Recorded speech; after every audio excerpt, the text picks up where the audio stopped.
ಈ ಮಕ್ಕಳಿಗೆ summer vacation ಯಾಕಪ್ಪ ಕೊಡ್ತಾರೆ ಅಂತ ಅನಿಸುತ್ತೆ. ಇನ್ನೊಂದು ಸಲ ಎಷ್ಟು ಬೇಗ ರಜೆ ಸಿಗುತ್ತಪ್ಪ, ನಮಗೂ ಸ್ವಲ್ಪ ರೆಸ್ಟ್ ಸಿಗುತ್ತೆ ಅಂತ ಅನ್ಕೋತೀವಿ. ಬಟ್ ಫ್ರ್ಯಾಂಕ್ಲಿ ಹೇಳಬೇಕಂದ್ರೆ, ನಾನು ಬೇರೆಯವ್ರ ಒಪಿನಿಯನ್ ಬಗ್ಗೆ ಏನೂ ಹೇಳಲ್ಲ. ಬಟ್ ನನಗೆ ಅನಿಸಿದ್ದು, ಒಂದೊಂದು ಸಲ ಸಮ್ಮರ್ ವೆಕೇಷನ್ ಕೊಡೋದೇ ಬೇಡ ಅಂತ ಅನಿಸುತ್ತೆ. ಯಾಕೆಂದರೆ ನಾವು ಎಷ್ಟು ನೀಟಾಗಿ ಒಂದು ರೊಟೀನ್ನ ಫಾಲೋ ಮಾಡ್ಕೊಂಡು ಹೋಗ್ತಾ ಇರ್ತೀವಿ. ಬೆಳಗ್ಗೆ ಬೇಗ ಏಳ್ತೀವಿ, ಮನೆ ಕೆಲಸ ಎಲ್ಲ ಬೇಗ ಮಾಡ್ತೀವಿ. ಬ್ರೇಕ್ಫಾಸ್ಟ್ ಆಗಿರ್ಬೋದು, ಲಂಚ್ ಆಗಿರ್ಬೋದು, ಎಲ್ಲನೂ ಬೇಗ ಬೇಗ ಆಗೋಗುತ್ತೆ. ಆಮೇಲೆ ನೋಡಿದರೆ ಸಮ್ಮರ್ ವೆಕೇಷನ್ ಬಂದಿದ್ದು, ಬಿಡು ಮಕ್ಕಳು ಸ್ಕೂಲ್ ಹೋಗಲ್ಲ, ಆರಾಮ್ಸೆ ಮಾಡಿದರೆ ಆಯಿತು ಅಂತ ನಾವು ಸೋಂಬೇರಿಗಳಾಗ್ಬಿಡ್ತೀವಿ ಆ ಮಕ್ಕಳ ಜೊತೆ.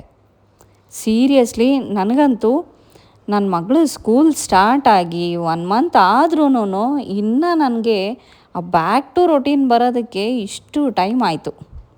ಆ್ಯಂಡ್ ಈಗ ಕಷ್ಟಪಟ್ಟು 15 ದಿನದಿಂದ ಟ್ರೈ ಮಾಡಿ 4:15 ಅಲಾರಾಮ್ ಇಡ್ತಾಯಿದ್ದೆ. ನಿಜ ಏನು ಅನ್ಕೋತಾರೋ ಏನೋ ಜನ, ನನಗೆ ಗೊತ್ತಿಲ್ಲ. 4:30 ಅಲಾರಾಮ್ ಇಟ್ಟು ನಾನು ಹೇಳ್ತಿದ್ದೇನೆ 6:30. ಬಟ್ ಇವಾಗ ಹೇಗೋ ಲಕ್ಕಿಲಿ 4:30 ಇಟ್ಟಿದ್ದ ಅಲಾರಾಮು 5:30ಗೆ ನಾನು ಹೇಳೋ ಥರ ಆಯಿತು. ಸರ್ಕಸ್ ಮಾಡಿದ್ದಕ್ಕೆ 15 ದಿನಕ್ಕೂ ಸಾರ್ಥಕ ಆಯಿತು. ಹಾಂ, ಇನ್ನು ಇವತ್ತಿನ ಬ್ರೇಕ್ಫಾಸ್ಟಿಗೆ ನಮ್ಮ ಆಫೀಸ್ನಲ್ಲಿ ಒಬ್ಬಳು ಪಂಜಾಬಿ ಡಾಕ್ಟ್ರ್ ಇದ್ದಾಳೆ. ನಮ್ಮ ಪಂಜಾಬಿ ಡಾಕ್ಟರ್ಗೆ ನಮ್ಮ ಸೌತ್ ಇಂಡಿಯನ್ ಊಟ ಭಾಳ ಇಷ್ಟ. ನೋಡಿ ಹೇಗಿದೆ ಉಲ್ಟಾ ಅಂದರೆ, ನಾವು ಮಾಡೋದು ಅವ್ರಿಗಿಷ್ಟ, ಅವ್ರು ಮಾಡೋ ನಾರ್ತ್ ಇಂಡಿಯನ್ ಫುಡ್ ನನಗೆ ತುಂಬ ಇಷ್ಟ. ಅವ್ರು ಅದೇನೋ ಉಪ್ಪಿನಕಾಯಿ ಅಂತ ತರ್ತಾಳಪ್ಪ, ಮಾವಿನಕಾಯ್ದು. ಆ ಮಾವಿನಕಾಯಿ ಉಪ್ಪಿನಕಾಯಿ ತಂದಾಗೆಲ್ಲ ನಾನೇ ಖಾಲಿ ಮಾಡಿರ್ತೀನಿ. ಅಟ್ ದ ಸೇಮ್ ಟೈಮ್ ನಾನೇನು ಮಾಡ್ಕೊಂಡು ಹೋಗ್ತೀನಿ, ನಮ್ಮ ಸೌತ್ ಇಂಡಿಯನ್ ಡಿಶ್ಶು ಉಪ್ಪಿಟ್ಟು ಸಹ ಬಿಡಲ್ಲ ರೀ. ನಾವು ಉಪ್ಪಿಟ್ಟನ್ನು ಕಾಂಕ್ರೀಟ್ ಅಂತೀವಿ, ಬಟ್ ಅವರು ಉಪ್ಪಿಟ್ಟನ್ನು ಎಂಜಾಯ್ ಮಾಡಿ ತಿಂತಾಳೆ. ಅಷ್ಟು ಇಷ್ಟ ಆಗುತ್ತೆ ಅವಳಿಗೆ ಉಪ್ಪಿಟ್ಟು. ಅವಳು ನನಗೆ, ನೀನು ಶಾವಿಗೆ ಬಾತ್ ಮಾಡ್ಕೊಂಡು ಬಾ, ನಂಗೆ ತುಂಬ ಇಷ್ಟ ಅದು ಅಂತ ನನಗೆ ಅವಳು ರಿಕ್ವೆಸ್ಟು. ನಾನು ನಮ್ಮ ಮನೇಲಿ ನನ್ನ ಮಕ್ಳಿಗೇನೆ ಏನು ಅಡುಗೆ ಬೇಕು ಹೇಳಿ ಅಂತ ಸ್ವಾತಂತ್ರ್ಯ ಕೊಟ್ಟಿಲ್ಲ. ನಾನೇನು ಮಾಡಿಕೊಡ್ತೀನಿ ಅವ್ರು ತೊಗೊಂಡು ಹೋಗಬೇಕು ಅಂಥದ್ರಲ್ಲಿ ಇವತ್ತು ಡಾಕ್ಟ್ರ್ ಹೇಳಿದ್ದನ್ನು ನಾನು ಮಾಡೋ ಥರ ಆಯಿತು. ಎನಿವೇಸ್, ಅವಳೇನು ಪಾಪ ಡೈಲಿ ಕೇಳಲ್ಲ, ಯಾವತ್ತೋ ಒಂದಿನ ಕೇಳಿದ್ಲು. ಹಾಗಾಗಿ ಈ ಶಾವಿಗೆ ಬಾತನ್ನ ಮಾಡೋಣ, ಕ್ವಿಕ್ಕಾಗೂ ಆಗುತ್ತೆ ಅಂತ ಹೇಳ್ಬಿಟ್ಟು ಅದನ್ನೇ ಮಾಡ್ತಾಯಿದ್ದೆ. ಇನ್ನು ಅದ್ರ ಜೊತೆ ಆ್ಯಸ್ ಯೂಶ್ವಲ್ ನಂದು ರಾಗಿ ಗಂಜಿ ಇಲ್ಲ ಅಂತ ಅಂದರೆ ಅಂಬ್ಲಿ ಆದ್ರೂ ಕನ್ವರ್ಟ್ ಮಾಡ್ತೀನಿ. ಎರಡೂ ಆಪ್ಷನ್ ಇಟ್ಕೊಂಡೇ ಇರ್ತೀನಿ. ಬಟ್ ಎರಡರಲ್ಲಿ ಒಂದು ಬೇಕೇ ಬೇಕು ಕಂಪಲ್ಸರಿ ನನಗೆ. ಆ್ಯಂಡ್ ಅದರ ಜೊತೆ ಒಂದು ಹಣ್ಣು ಬೇರೆ, ಹಣ್ಣಾಗಲಿ, ಕ್ಯಾರೆಟ್ ಆಗಲಿ, ಬೀಟ್ರೂಟ್ ಆಗಲಿ, ಮೊಟ್ಟೆ ಆಗಲಿ, ಅದು ಯಾವುದಾದ್ರೂ ಒಂದು ಇರಲೇಬೇಕು ನನಗೆ ಸೈಡ್ಸು. ಇದು ಯಾಕೆ ಅಂದರೆ, ನನ್ನ ಮಗಳ ಸ್ಕೂಲ್ನಲ್ಲಿ 100% ಮ್ಯಾಂಡೇಟ್ರಿಯಾಗಿ ಇಟ್ಬಿಟ್ಟಿದ್ದಾರೆ. ನೀನು ತರಕಾರಿ ತರಬೇಕು, ಇಲ್ಲ ಹಣ್ಣು ತರಬೇಕು, ಡ್ರೈ ಫ್ರೂಟ್ಸು ಅಥವಾ ಮೊಟ್ಟೆ ಇದೇನಾದರೂ ತರಲೇಬೇಕು.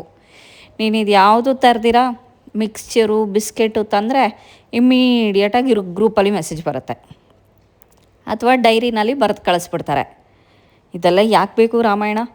ಅದಕ್ಕೆ ನಮಗೂ ಒಂದು ಕಡೆಯಿಂದ ಅದು ಹೆಲ್ದಿ ಅಂತ ಅನ್ನಿಸ್ತು.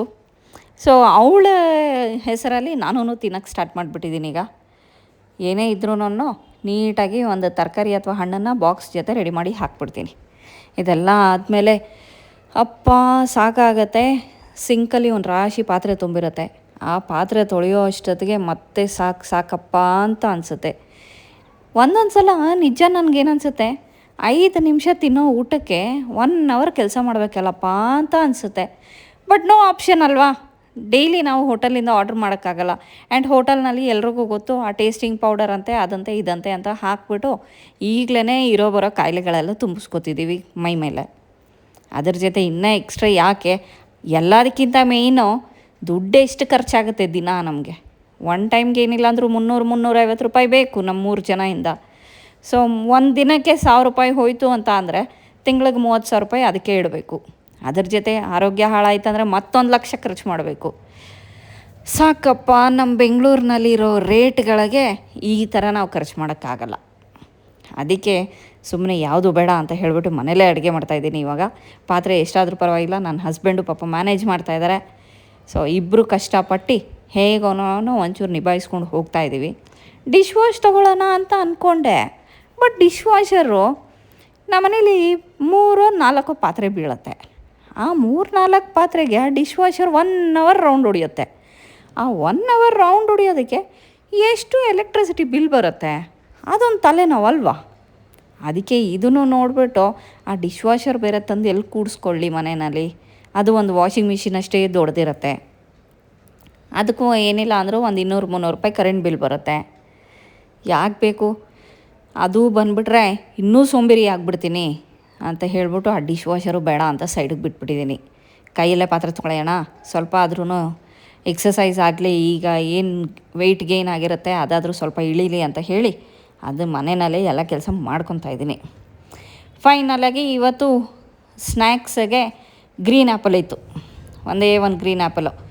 ದಪ್ಪನೇ ಇತ್ತು, ನಾನು ಒಬ್ರಿಗೆ ಆಗುತ್ತೆ ಅಂದ್ಕೊಂಡೆ, ಬಟ್ ಹಾಗೋ ಹಿಂಗೋ ಇಬ್ರಿಗೂ ಮ್ಯಾನೇಜ್ ಮಾಡಿ ಏನೋ ಗಂಜಿನೂ ರೆಡಿ ಇತ್ತು, ಅದಕ್ಕೆ ಸ್ವಲ್ಪ ಮಜ್ಜಿಗೆ ಹಾಕಿ ಅಂಬ್ಲಿ ಥರ ಮಾಡಿ ಅದನ್ನು ಪ್ಯಾಕ್ ಮಾಡಿದೆ. ಇಷ್ಟೆಲ್ಲ ಆದಮೇಲೆ ಇರೋದು ನನಗೆ ಸರ್ಕಸ್ಸು ನನ್ನ ಮಗಳನ್ನೇ ಎಬ್ಬರಿಸೋದು. ನನ್ನ ಮಗ ಇದ್ದಾಗ ಸೀರಿಯಸ್ಲಿ ಹೇಳಬೇಕಂದ್ರೆ ನಾನು 1 ಸಲ ಅಥವಾ 2 ಸಲ ಕೂಗಿದ್ರೆ ಸಾಕು ಅಮ್ಮ ಅಂತ ಎದ್ಬಿಡ್ತಿದ್ದ ಅವನು. ಈ ನನ್ನ ಮಗಳಿಗೆ ಅವಳನ್ನು ಎಬ್ಬರ್ಸೋಕೆ ಹೋದಾಗ ಅವಳಿಗೊಂದು ಮುದ್ದು ಮಾಡಬೇಕು, ಲವ್ ಮಾಡಬೇಕು. ನಿಜ ಎಲ್ಲ ಮನೆಯಲ್ಲೂ ಚಿಕ್ಕ ಮಕ್ಳಿಗೆ ಹಿಂಗೆ ಏನೋ ಅನಿಸುತ್ತೆ ಅಪ್ಪ, ಅಥವಾ ನಮ್ಮ ಮನೇಲಿ ಮಾತ್ರ ನಾನು ಹಿಂಗೆ ಮಾಡ್ತಾಯಿದ್ದೀನಿ ಏನೋ ನನಗೆ ಗೊತ್ತಿಲ್ಲ. ಏನಾದರೂ ಇದ್ದರೆ ಪ್ಲೀಸ್ ಹೇಳಿ ನನಗೆ, ನಾನು ತಪ್ಪು ಮಾಡ್ತಾಯಿದ್ರೆ. ತುಂಬ ಮುದ್ದಾಗಿಬಿಡ್ತಾರೆ ಈ ಚಿಕ್ಕ ಮಕ್ಕಳು. ಅವಳಿಗೆ ಮುದ್ದು ಮಾಡಿ, ಅವಳಿಗೆ ಲವ್ ತೋರಿಸಿ, ಎಬ್ಬರಿಸಿ, ಹಗ್ ಮಾಡಿ, ದೇವ್ರ ಮುಖ ತೋರಿಸಿ, ಎಲ್ಲ ಸರ್ಕಸು ಮಾಡಿ, ಅವಳು ಹೇಳೋ ಅಷ್ಟೊತ್ತಿಗೆ ಗೀಸರ್ ಸ್ವಿಚ್ ಹಾಕಿ ಅವಳು ಬಟ್ಟೆ ರೆಡಿ ಮಾಡಿ ಅವಳನ್ನ ಸ್ನಾನಕ್ಕೆ ಕಳಿಸೋ ಅಷ್ಟೊತ್ತಿಗೆ ಅದು ಇನ್ನೊಂದು ಸರ್ಕಸ್ ಆಗಿರತ್ತೆ ನನಗೆ. ಸ್ನಾನ ಆಗೋದ್ರೆ ಅವಳು ಫಿಟ್ ಆ್ಯಂಡ್ ಫೈನ್. ಸ್ನಾನ ಆಗೋವರೆಗೂ ನನಗೆ ತಲೆ ಕೆಟ್ಟೋಗುತ್ತೆ ಅವಳನ್ನ ಎಬ್ಬರಿಸೋದು. ಬಟ್ ಒಂದೇನಂದರೆ ಅದೃಷ್ಟ, ಬೇರೆ ಮಕ್ಕಳ ಥರ ಹಠ ಮಾಡೋದು ಗಲಾಟೆ ಮಾಡೋದೆಲ್ಲ ಮಾಡಲ್ಲ. ಒಂದೊಂದು ಸಲ ಇನ್ನು ನಿದ್ದೆ ಮಾಡಬೇಕಿತ್ತು, ಐ ವಾಂಟ್ ಸ್ಲೀಪ್ ಅಂತ ಕುಯ್ ಅಂತಿರ್ತಾಳೆ. ಅದು ಸರ್ವೇ ಸಾಮಾನ್ಯ ಎಲ್ಲ ಚಿಕ್ಕ ಮಕ್ಕಳಲ್ಲೂ. ಎನಿವೇಸ್ ಅದು ಪಕ್ಕಕ್ಕಿಡಿ. ಈಗ ನನ್ನ ಮಗಳು ಸ್ನಾನಕ್ಕೆ ಅಂತ ಹೋದಳು. ಸ್ನಾನಕ್ಕೆ ಹೋದವಳು ಒಂದು 10 ನಿಮಿಷಕ್ಕೆ ಬರ್ತಾಳೆ. ಬಂದು ಅವಳು ಜಡೆ ಹಾಕೋದಿದೆಯಲ್ಲ ಅದು ಇನ್ನೊಂದು ತಲೆನೋವು ನನಗೆ. ಯಾಕೆ ಅಂತ ಅಂದರೆ ಆ ಜಡೆ ಹಾಕ್ಬೇಕಾದ್ರೆ ಒಂದು ಸ್ವಲ್ಪ ಕೂದಲೇನಾದ್ರೂ ನಾಟ್ಸ್ ಆಗಿದ್ದರೆ ಅದು ತೆಗಿಯೋದಕ್ಕೆ ನಾನು ಸ್ವಲ್ಪ ಸರ್ಕಸ್ ಮಾಡ್ತೀನಿ. ಅದು ಅವಳಿಗೆ ನೋವು ಅಂತ ಮತ್ತೆ ಅಳ್ತಿರ್ತಾಳೆ. ಬಟ್ ಲಕ್ಕಿಲಿ ಈಗ ಎಣ್ಣೆ ಚೆನ್ನಾಗಿ ಹಚ್ಚಿರೋದ್ರಿಂದ ನಾಟ್ಸ್ಗಳು ಬರ್ತಾಯಿಲ್ಲ. ಅದೊಂದು ಖುಷಿ ವಿಷಯ ನನಗೆ. ಸೊ ಕಟ್ ಮಾಡಿಸ್ಬೇಕು ಕೂದಲು ಅಂತ ಎಷ್ಟೋ ಸಲ ಅನ್ಕೋತೀನಿ, ಆದರೆ 2 ಜಡೆ ತುಂಬ ಮುದ್ದಾಗಿ ಕಾಣುತ್ತೆ. ಮತ್ತು ಅವಳು ಡಾನ್ಸಿಗೆ ಹೋಗೋದ್ರಿಂದ ಅವಳಿಗೆ ಬೇಕೇ ಬೇಕು 2 ಜಡೆ. ಸೊ ಅದಕ್ಕೋಸ್ಕರ ಕಟ್ ಮಾಡಿಸ್ತಾ ಇಲ್ಲ. ನೋಡೋಣ ಎಷ್ಟು ದಿನ ಸಾಧ್ಯನೋ ಅಷ್ಟು ದಿನ ಮೇಂಟೈನ್ ಮಾಡೋಣ ಅವಳಿಗೆ 2 ಜಡೆ. ಅದ್ರ ಜೊತೆ ನನ್ನ ಮಗಳಿಗೆ ಒಂದು ಸಮಸ್ಯೆ ಏನಿದೆ ಅಂದರೆ, ಅವಳು 8 ವರ್ಷ ಆದ್ರೂ ಅವಳು ಈಗಲೂ ಆ ಚಿಕ್ಕ ಮಗುನಲ್ಲಿ ಹಾಲು ಕುಡಿತಿದ್ರಲ್ಲ, ಆ ಹಾಲು ಕುಡಿಯೋ ಫೀಲ್ ಈಗಲೂ ಅನ್ನಿಸ್ತಾನೆ ಇರುತ್ತೆ. ಹಾಗಾಗಿ ಅವಳು ನೈಟ್ ನನ್ನ ಪಕ್ಕ ಮಲ್ಕೊಂಡಾಗ ನನ್ನ ಕೈ ತೊಗೋತಾಳೆ ಹಾಲು ಕುಡಿಯೋದಕ್ಕೆ. ಇಲ್ಲ ನಮ್ಗೆ ಯಾರ ಕೈ ಸಿಗಲಿಲ್ಲ ಅಂದರೆ ಅವಳ ಕೈಯೇ ತೊಗೊಂಡು ಅವಳೇ ಹಾಲು ಕುಡಿತಿರ್ತಾಳೆ.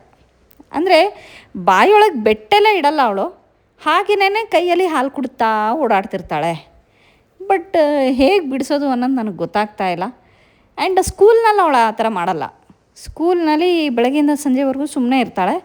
ವೆರಸ್ ಗಾಡಿ ಮೇಲೆ ಬಂದು ಕೂತ್ಕೋತಾಳಲ್ಲ, ಗಾಡಿ ಮೇಲೆ ಬಂದು ಕೂತಿದ ತಕ್ಷಣನೇ ಸ್ಟಾರ್ಟ್ ಮಾಡ್ತಾಳೆ ಹಾಲು ಕುಡಿಯೋದು ಕೈನಲ್ಲಿ. ಸೊ ನಮ್ಗೆ ಅದೊಂದು ತಮಾಷೆ. ನಾವು ಕೇಳ್ತೀವಿ, ಸ್ಕೂಲ್ನಲ್ಲಿ ಏನೇ ಮಾಡ್ತಿರ್ತೀಯ ನೀನು, ಬೆಳಗ್ಗೆಯಿಂದ ಸಂಜೆವರೆಗೂ ಅಲ್ಲೂ ಹಾಲು ಕುಡಿತೀಯ ನೀನು ಅಂತ ಹೇಳಿದರೆ ನೋ ಅಂತಾಳೆ. ಸೊ ಫೈನಲಿ ಎಲ್ಲ ಮುಗಿಸ್ಕೊಂಡು ನಾನು ಇವತ್ತು ಬೇಗ ಅಂತ ಆಫೀಸಿಗೆ ಹೊರಟೆ. ಇವತ್ತಿಗೆ ಇಷ್ಟೇ ಸಾಕು. ನೆಕ್ಸ್ಟ್ ವೀಡಿಯೋನಲ್ಲಿ ಮತ್ತೆ ಸಿಗೋಣ. ಬಾಯ್.